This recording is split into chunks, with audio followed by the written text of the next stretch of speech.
You became well known because of the Article 50 campaign. Yes. But that wasn't the first time you had No. entered, public life, if you like. So at what point did you decide you wanted to get involved? I never made a conscious decision to get involved in public life. What I was going to do was fight in the areas that I was involved in for things I thought were wrong.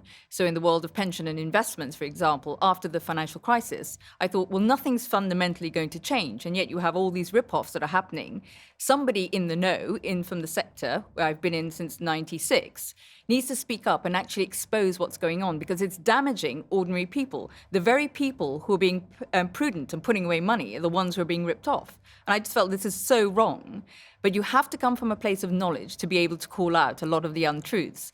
So I started a campaign not to be in the public eye, not to make enemies, which I've become quite good at doing, but because this would have made a change that would just put people in the right place and they would be treated fairly. That's the most important thing. People are given the transparency to make the choices that are best for their lives and treated with respect. So that's always been my mission, if you like.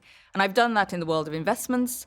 I've also done it in the world of charities, because I've been very concerned about that real social contract between a donor and a charity and issues around safeguarding. So these are issues I've been fighting for about a decade now. And at the same time, being a bit of a history and a legal geek, keeping an eye on also what's been happening on the political arena. Had you had success before the Article 50? Yes, on the investment side, people said things wouldn't change, but I've managed to get text actually into 3 EU directives, 2 of which have come into force this year, which will affect consumer protection or improve it across the whole of the EU. And then next year, shareholder directive will come in, which will also improve the outcome for shareholders. So yes, pretty big, I think, successes. So why didn't you become party political?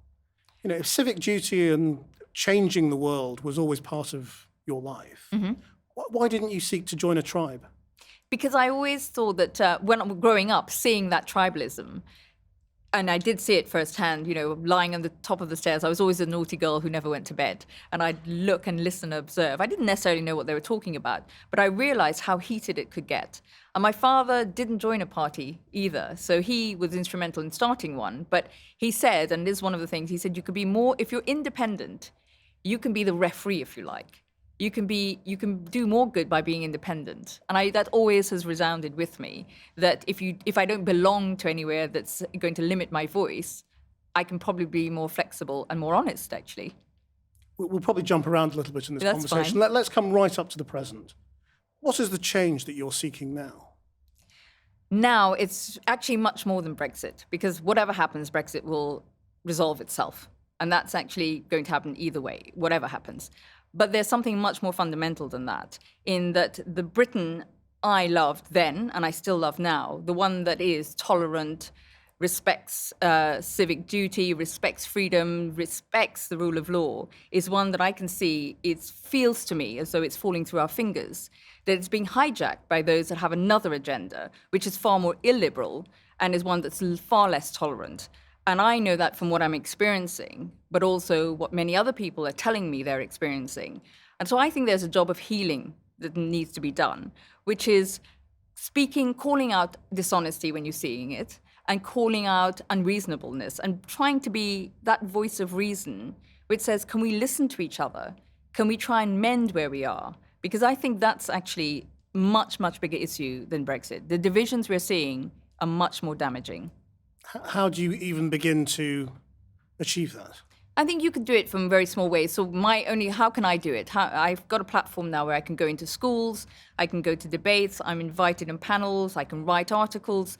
It's allowed me to have a voice that I can amplify and start talking about some of those messages. Whereas before I didn't have that. I had in a much smaller arena, which is in the world of investments and pensions. But specifically, in the short term, you mean let's sort out what's happening about Brexit, don't you? Yeah, well, we have to sort it out, because we're a nation we're stressed. You can't carry on in this limbo or this sense of uncertainty for businesses, for peoples, for families. We just cannot carry on in this state. We have to come to some decision, almost have an amnesty at that stage, draw a line under it, and then get back to the root causes of Brexit. Didn't we say this after the referendum, though? No, I don't think we did. I don't think we did, because I think at that stage we were still talking about the rhetoric of the referendum. We hadn't really looked at what the detail meant. And some of the things that we're now seeing on a daily basis coming out in the news, from businesses, from armed services, from the public sector, from the NHS, these are things that we didn't know before. Because why would we? We just got on with our lives, and nobody had thought about it in the way that they're thinking about it now. So I think we have moved on significantly from where we were. And you think the only way to actually resolve it is to have a three-way referendum? I do. That's deal, no deal, or no Brexit. No. Well, I think there's something to do beyond that, in that I think that we are in a place now where there are too many questions being asked. So when I talk about healing society, on one hand, you've got people saying, well, there were dark forces, dubious methods that were used to get to where we needed to, and there are others saying, well, actually, this was always there and rooted in people's fear of globalization and all the different things that might have caused Brexit over the last decade or so. So how do you bring those communities together? And my feeling is, as somebody who doesn't actually believe in referenda, is that on this strange occurrence that's happening in our history, the people started this journey. They have the right to decide where it ends, because we need to have a clean vote. The people can say, this wasn't tricked, we weren't tricked, there wasn't any fraudulent behavior. A clean vote on the real options, to my mind, is the only way of gaming this out to a conclusion that will bring people together. And that could be a general election. It could be, yes. So it could be in a general election. People will need to have a say. And whilst I agree the idea, the concept of a people's vote, it could definitely be through an election. I think at the moment, we have no idea how the political landscape will end. Isn't the trouble with an election, which is often talked about as the way of resolving this, is that there isn't really a choice? In the two main parties essentially think the same thing. I think we'll see some movement on that. And the reason I say that is two reasons. That you've got both parties are actually, unfortunately, in the same position, deeply divided, and also with whipping machinery within them. This is basically bullying the MPs. So you've got a very strange sort of, if you like, play unraveling here, which is the people who should be speaking up aren't speaking up. But I don't think that will carry on. I think what will happen, this is my view, as I think what will happen is more MPs are realizing that they need to now put their country before their party, and that this is not about tribalism in the way the party politics has played out in the past. And you think the lines will break down? I think the lines will break down, and they'll start putting the country first because they have to. Because as the time gets closer, the damage is becoming more obvious. Not just the damage of what will Brexit mean, but the damage of the divisions in the country. Why do you think these MPs will commit political suicide?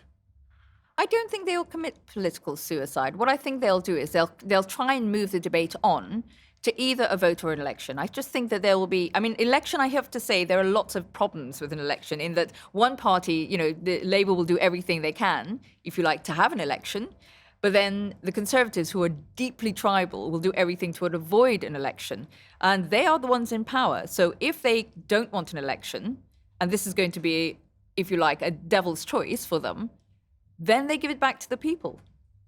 Politically, they're the ones who could actually ensure that a people's vote happens. But that requires the Conservative Party to decide to hold another referendum, doesn't it? It does. Why would it? Well, how do they get themselves out of this mess? Because they can't get they can't get out of the mess any other way. They can't get out of the mess. The arithmetic in Parliament is so divided. It's very difficult to know, because every day you hear a different number.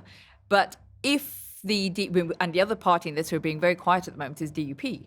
We don't really know where they will come down. I suspect that they will support the government. But what will the SNP do? There are so many different moving parts in this that I think that it's going to be difficult to get out of this without another vote. Because the other thing to remember is whose hands are going to be dirtied by Brexit.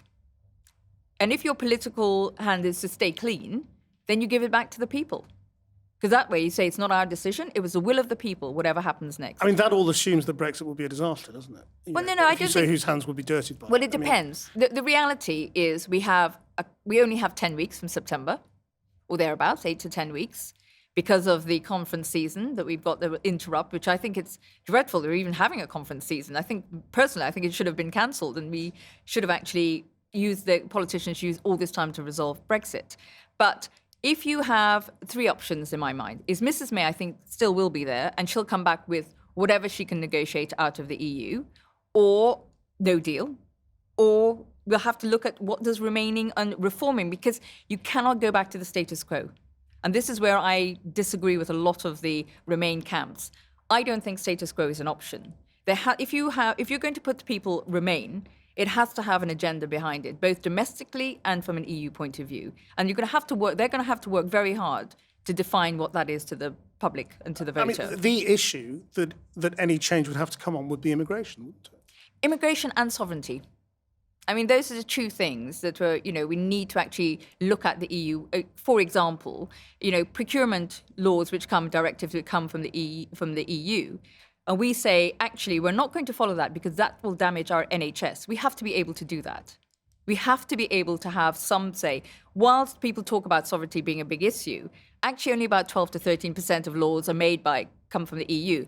But that still doesn't mean that we just have to take it. And do you think a better deal staying within the European Union is possible that would be better than whatever David Cameron tried to bring home? Which was a bit of tweaking on an emergency brake for immigration and things like that. Well, you think something better than that is possible? I think something is better for two reasons.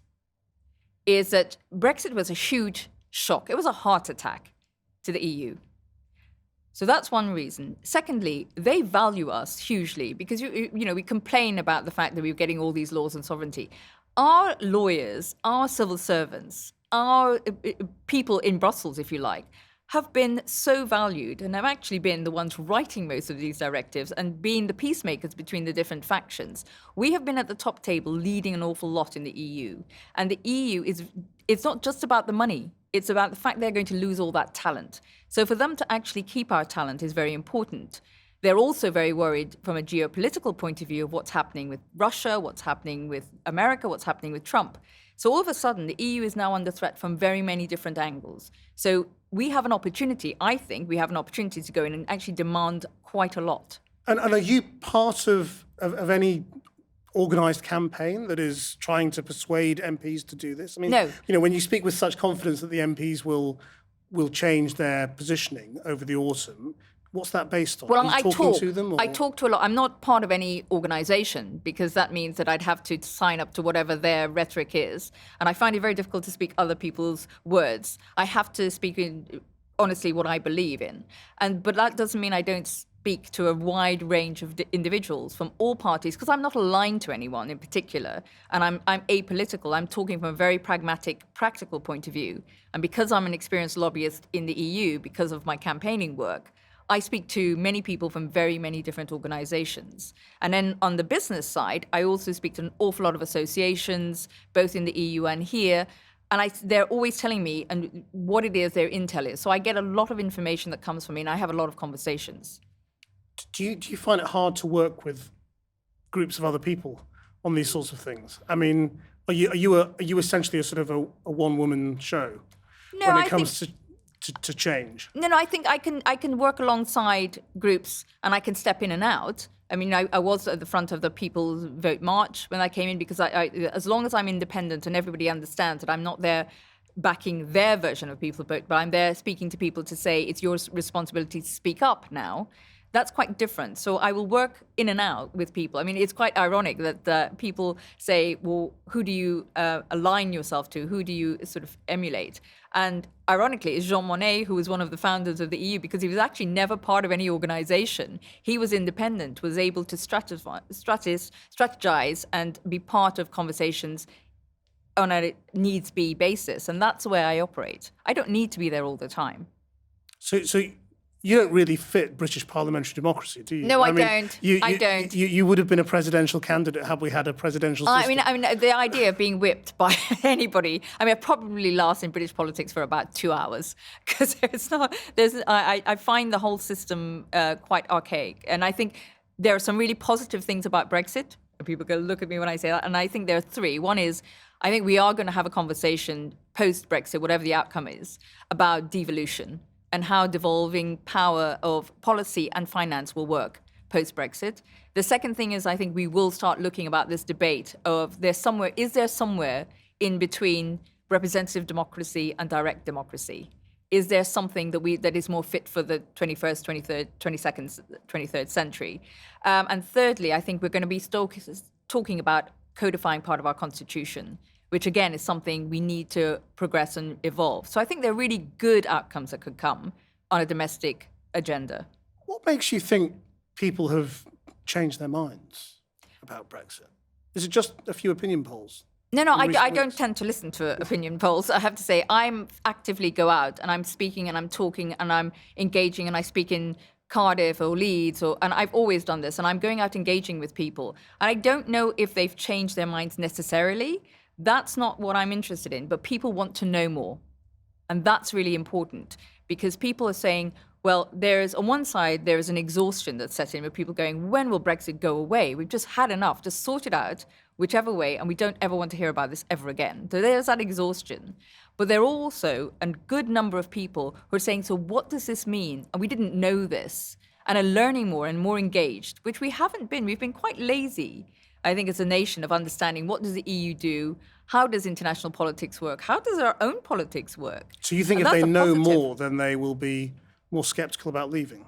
I think if they know more, they'll have more knowledge means you make better choices. Because that will wind up the other side, as you know, because they'll say, well, there she goes again, sort of making out that Brexiteers are stupid.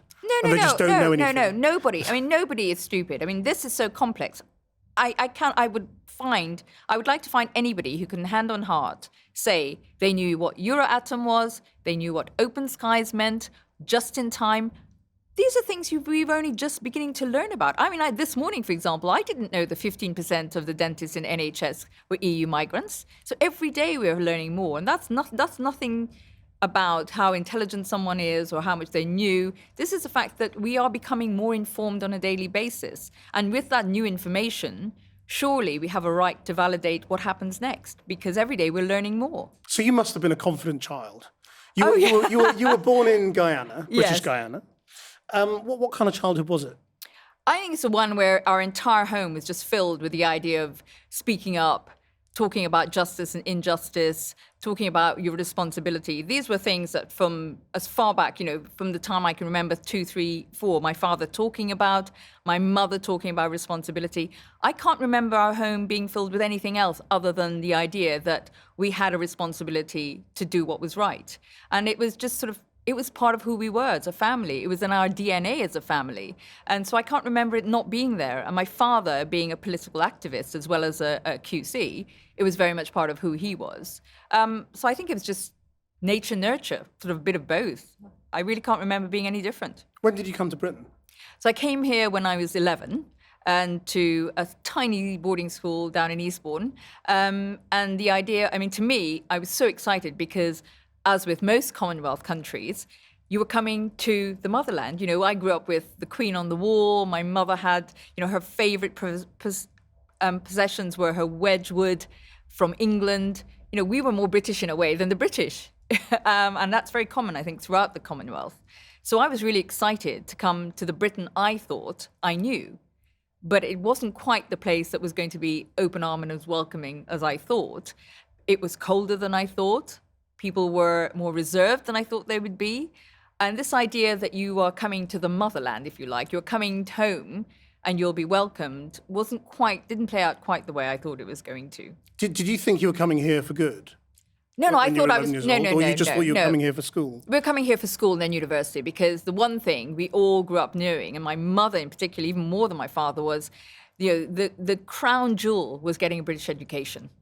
To have your children educated in the UK and go to a British university meant that you could go back and be powerful, successful, do the things that needed to be done, enter politics, whatever. The world would be open to you if you had that education. It was a cornerstone of your future, and that's what I thought I was coming to get. You keep saying that's what you thought. Yes. It was a disappointment. No, it wasn't disappointment. It wasn't quite that sort of a picture book. I grew up with reading Eden Blyton and The Famous Five and, Charles Dickens, and really a very principled Britain where everyone was like us. Everyone stood up and did the right thing. And their civic duty was number one and their social responsibility, and that's how everyone operated.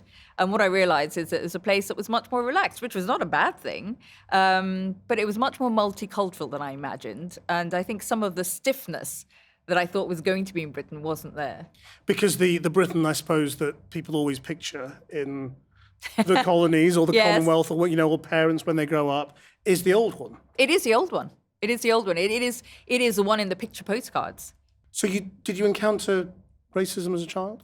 No, not particularly. I mean, when I landed up in a school where I sounded different, I looked different.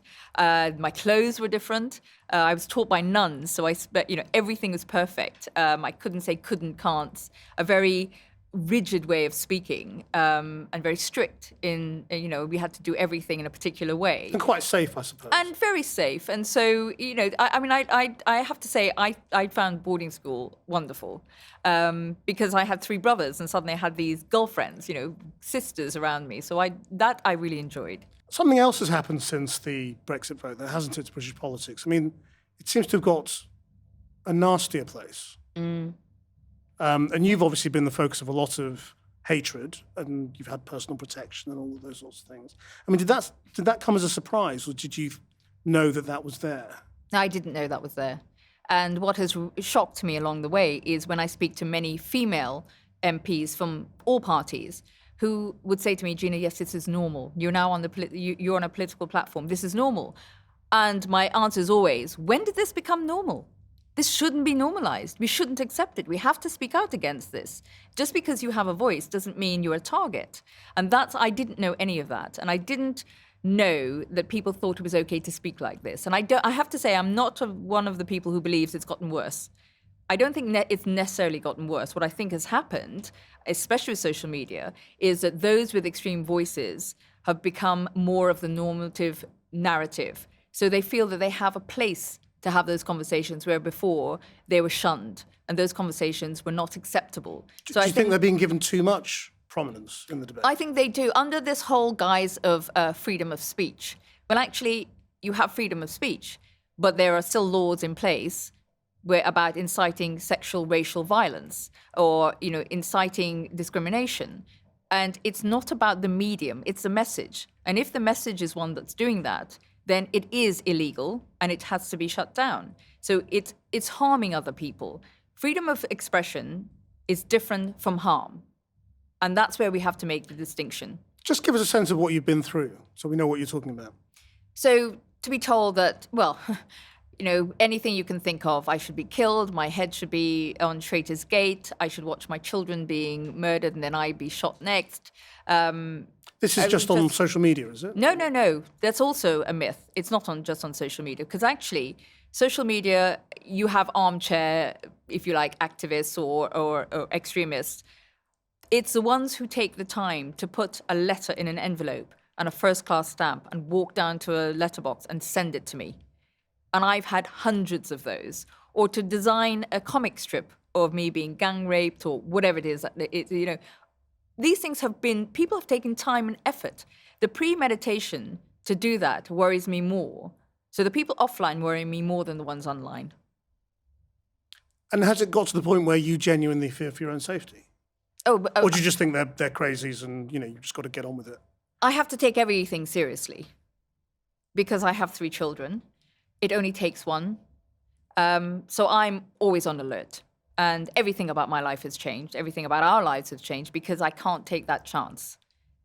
And you didn't expect this, did you? No, because first of all, I was never supposed to be the lead claimant. So how do your family feel? I mean, are they not annoyed about it? No, not at all. The children, in all my activism, I've always spoken up and spoken to them about what I do. And they know I'm doing this because, as I've said to my children, you can never hide the color of your skin. You could go to a school, you can learn to speak differently, you can go to the right universities when you're older, but you are never going to be able to hide the color of your skin. And you should never have to.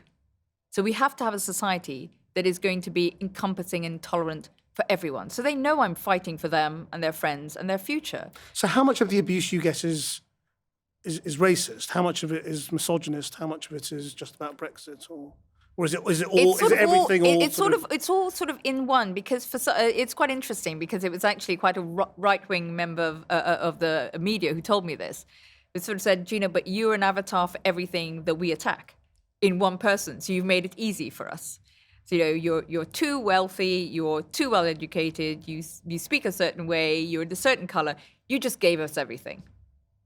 And I just find that an extraordinary admission. Because a lot of people might assume that somebody of your wealth and therefore privilege is sort of insulated in normal life from the kind of racism that poorer communities have. I find that quite an odd thing, because it's this whole idea that I woke up one morning, or money grew on the tree, and I just happened to have it. But I've worked for everything I've got. I didn't have money. I've earned all my money, and I've had lots of failures. I've lost it many times. I've had abusive relationships. I've failed many times, and then got up and started again. So I know what it's like. I do know what it's like to have nothing. I mean, Andrew Neil famously accused you of sort of having a sort of a wealthy woman's hobby. Yes. Of fighting Brexit. And it really annoyed you, clearly, because yes. You've written about it in the book. Yes. Why did that hit the nerve? I think I felt duped by that whole experience, because I was so busy doing so many other things, but they had particularly written a script, which I had looked at and thought it was fine. And so we'd all agreed the tenor of the interview and the short film that goes at the beginning. And when I sat down, he just launched into me. And I thought, hang on, this is not what I came to have, a reasoned conversation with you. And you're not returning that courtesy of having a reasoned conversation with me. And it just sort of came out of the blue. And I didn't expect that. Had you watched his program before? No, I had watched it before. No, I had watched it before. But that particular line where he said, a rich woman's hobby, on so many levels, the reason I was cross about that is, one is I thought, well, are you saying that everybody who is rich has no right to have a voice? Because that's absurd. Why does anybody want to be successful? And then secondly, is it because I'm a woman that you're saying that? So it wasn't a rich person, it was a rich woman. And I thought, is that because you're saying as a woman I don't have the right to have a voice? And this hobby idea was that because I was doing it for fun. So on all three levels, I thought, this is just rude, and not only the money wasn't it's yours, misogynistic. And it also this idea that the money wasn't mine, or it was my husband's money, or somebody else. But it's my money, it's my voice, and it's my activism. And I just felt that it was wrong in so many levels. Everything he was saying in that statement was wrong. And do you feel? I mean, how have you? Because the other bit of the world you've encountered in a way that you wouldn't have done before is the media. So I mean, how do you feel the media treats you in general? I haven't if you like, the moving media, I haven't got a problem with at all. And I think actually, when the case first started, the right-wing media, especially the Daily Mail, were completely negligent in what they did. I mean, they contributed, as far as I'm concerned, to endangering my life, because a lot of the printed media that were writing every word was twisted to mean to twist the knife and to people who would be against me. In what way? Give me an example. Well, it was just foreign born. I mean, they didn't need to put that, or the insinuation that I was not British, or that I don't pay any taxes in the UK. All those sorts of insinuations created a picture of me that is not true. But what they did, which was more dangerous than that, is when it came to the online versions, they didn't moderate the comments underneath. And to not take down death threats, and to allow that feeding frenzy to escalate and to amplify, is my view, was totally unacceptable. I mean, we sort of skirted around it a bit in terms of sort of where the tone of British politics has got to. And you say you now go around speaking to schools and groups and things like that to try and say we should all, think about understanding each other. But, do you not fear it's going to get worse before it gets better? I do. And that's why, and the reason I think it's going to get worse before it gets better is because not enough people are speaking out. Because not enough people are taking ownership. Those people in positions of responsibility, not just in politics, but I think across all senior positions, wherever you are, in business, in the media, in politics, people have to stand up and say this is not acceptable and take ownership for the responsibility that comes with their position. And I don't think enough people are doing that. And because of that, that's why I think things will get better. Silence is a place where hatred grows. And because of that, I think it will get worse. If things are going to get worse before they get better, how bad do you think it's going to be? It depends if those people who I think are abdicating their moral and social responsibility stay silent. Because I think if they speak up and they start putting lids back on some of the conversations that are now more mainstream, perhaps it won't get as bad as I anticipate.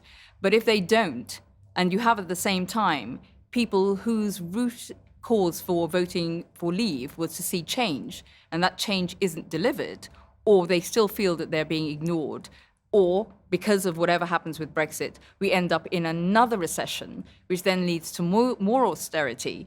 All of those things coming together could see us in a really terrible place where we do see civil unrest, and that's my worst nightmare. That's why I think people have to speak up now, before we even get to that point of saying, this is what all of this means, this is what's acceptable, these are the conversations we can have in public, these are the conversations we can't have, and also start telling the truth, if you like, about what the real outcomes are going to be. Because we have to be more honest with people, and I still don't believe that's happening. Well, what do you think when you look at the anti-Semitism around the Labour Party, the anti-Muslim rows in the Conservative Party, Boris Johnson cracking jokes about women in burqas, all that kind of thing? I mean, where do you think it's leading us? Well, this is a problem. There's an old British saying, you get the leaders you deserve. I'm not quite sure what we did to deserve this crop, but I think we have to get people in places of responsibility. I say this all the time. You cannot be on a platform and not be responsible, and too many people have done that for too long. And this whole division and the whole idea that politics of prejudice, which has not just happened this year or last year or the year before, but it's been practiced now for a very long time, and always blaming someone else. You have to start taking responsibility. But then people like you won't step up, will they? I mean, you won't enter party politics. No. And say, okay, I'll do a better job. No, that's the problem, isn't it? Well, I think there are two things that have to change. Is that, first of all, you have to sort out Brexit, because I think that's a battle we have to win right now. And then we can go for the bigger war. And the war is, how do we change the politics that we're looking at now? The political platform in the UK, as far as I'm concerned, is not progressive enough. It has become quite lazy, professionally owned, conflicted, people who really are not looking at it as from the point of view doing civic duty, but having power. So we need to maybe, in my mind, start thinking about things such as limiting the term that people can actually serve as a politician, getting people who maybe have been in jobs before they go into politics, but actually look at this from all angles. And how do we get not just a different infrastructure, political infrastructure, but actually how do we get different people in politics? If the two main party infrastructure is broken, why not have a new party? You've been out there saying you don't support a new party, and that's confusing as well. Well, no, I don't know. If you understand how British politics work, because of the way our electoral system works, you'd have to change the electoral system before you could have another party. Because we've seen it with the SDP, we've seen it with UKIP. You might have millions of people voting for you, but if you're only actually going to return none to 1 to 2 MPs, then that's not really going to excite people about getting involved in politics. So I think we need to look at our entire electoral system. So you want wholesale constitutional change? I proportional do. representation or a totally new either that, legislature? Either a new legislature. You think big, don't you? No, exactly. But also, I think the other thing that is wrong in my mind with British politics, and not just British politics, because we're seeing the rise of populism across the Western world, are two. One is that trickle-down economics has not worked. The economic model that most of the societies that are seeing a rise in populism are based on have been pursuit of a single bottom line. And I think we have to revisit capitalism and say, actually, capitalism and it should be about a triple bottom line, not just profit. And that's a really big issue to take on. But that's going to be led by policy. And it has to be policy, in my mind, to have a triple bottom line, not a single bottom line. So that's one thing that could change.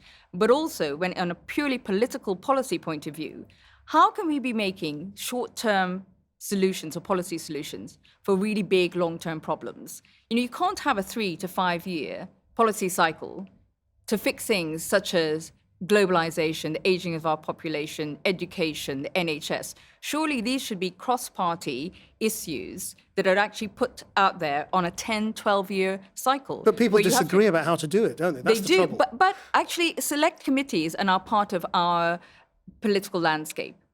It is now, I think they have come into their own, because as an effect of Brexit, almost a side effect of Brexit, is that working together on a select committee cross-party basis has become more front and center. And I think that's something we should be looking at when it comes to very big issues, rather than this short-term policy making, which really helps no one. So you really feel you can change the world more effectively from the outside at the moment, don't you? Absolutely. But I think when you give up some of your integrity when you belong to a club, and I think because you have to play by those rules of those club, and you have to speak in their voice, and I think sometimes that can be quite limiting.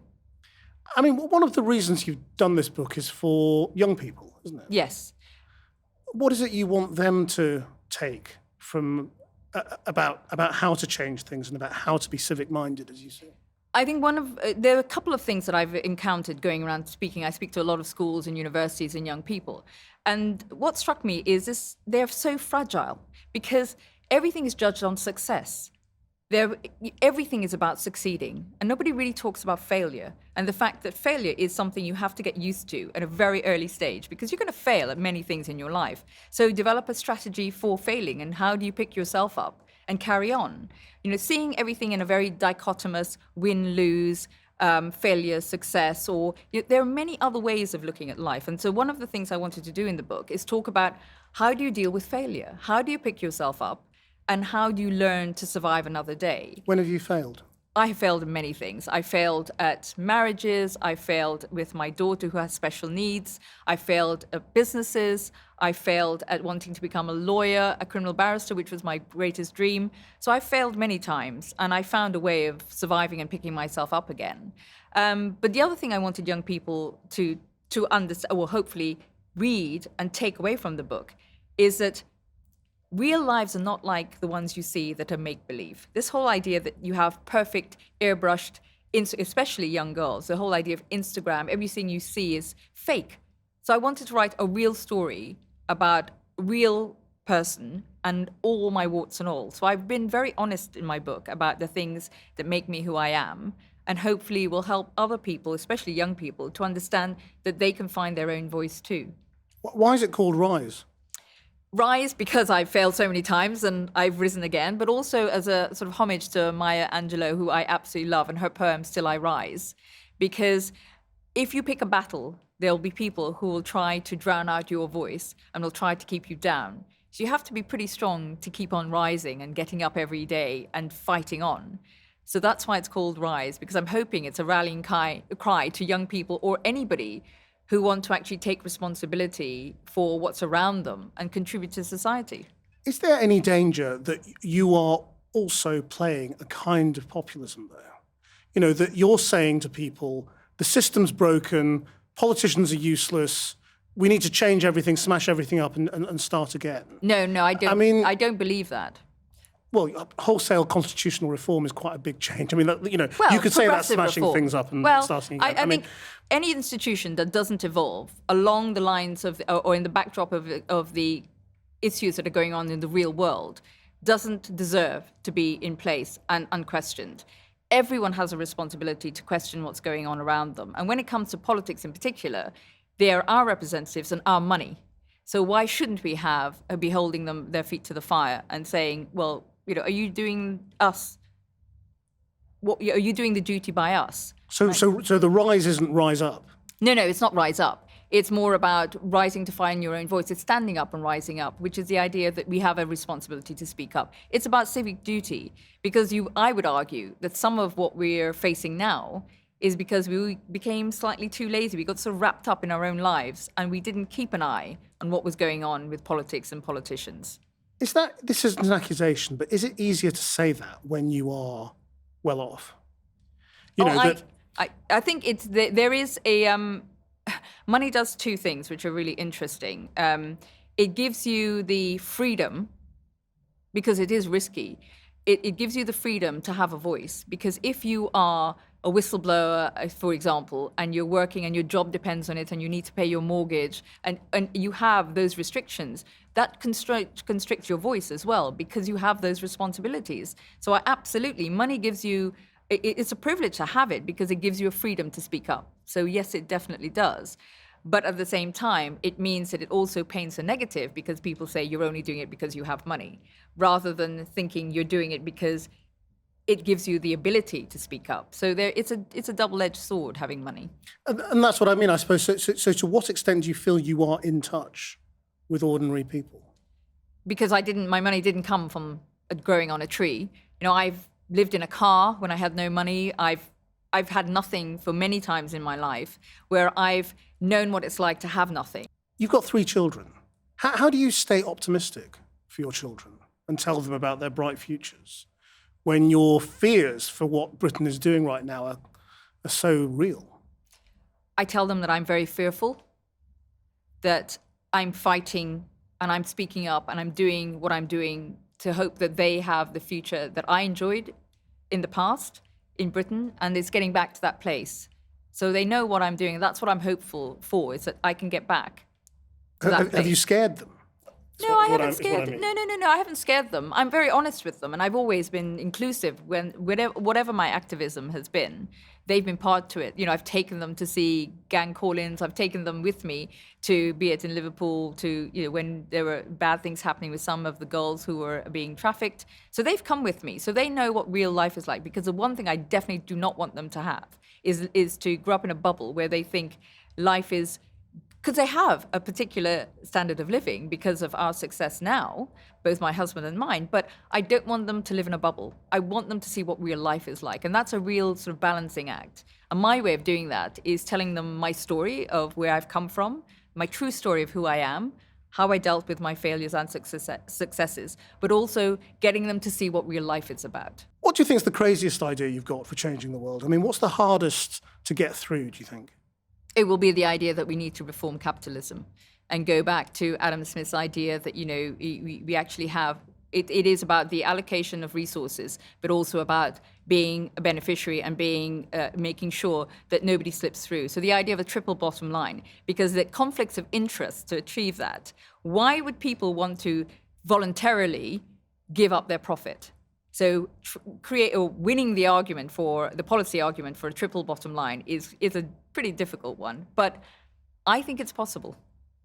Does that also involve individuals paying more, or do you get a triple bottom line through business? No, it's through business, and I think progressive taxation is something to be discussed as well, because we're going to have to be very honest about who is contributing to society when we have, even today, we have 25 million people who are living with some sort of long-term illness, and we have an aging population. So, and the whole idea of what will people be working in a world that's faced with globalization, there's some really, really big conversations that we're not having.